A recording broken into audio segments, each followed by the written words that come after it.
Voilà, donc vidéo ici pour un assistant de configuration avec panel TD200. Donc là, je vais dans Outils, Assistant afficheur de texte.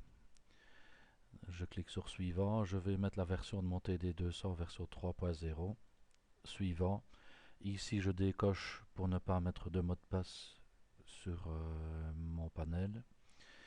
Donc suivant, donc je veux bien la taille, les inscriptions, la taille graphe, c'est comme dans Word, on peut changer, ce n'est pas très important ceci. Ici, ben, on voit que j'ai la touche F1 ou Shift F1, donc je peux faire des commandes. Et là, ici, afficher la réaction lorsque le bouton bit est enfoncé à 1. Donc là, on peut le décocher aussi. Donc je clique sur suivant, suivant. Je clique sur suggérer l'adresse.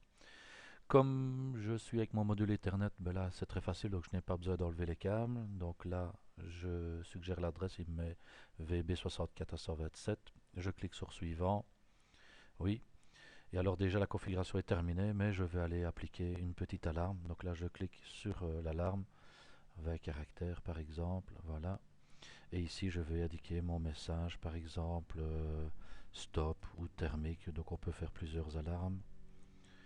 Donc là ici, j'ai un mnémonique pour cette alarme, mais je peux très bien le changer et mettre mnémonique thermique. Voilà. Donc si je veux plusieurs alarmes, ben, je configure toutes mes alarmes et puis j'appuie sur OK. Donc suivant, je suggère l'adresse pour mes bits d'entrée et de sortie. Je clique sur suivant et alors je suis prêt. Donc là, la configuration est déjà terminée. Mettre fin à la configuration, oui. Et là, je vais charger ça dans mon automate. Voilà.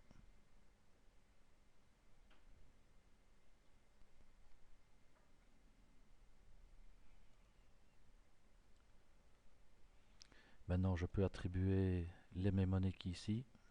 Donc là, je vais sélectionner. On retrouve le mot thermique avec le bit de validation. Tout simplement OK. Et ici, si je veux que ce soit la touche de mon panel qui fonctionne, ben je peux prendre par exemple la touche F1 qui correspond à l'adresse V412.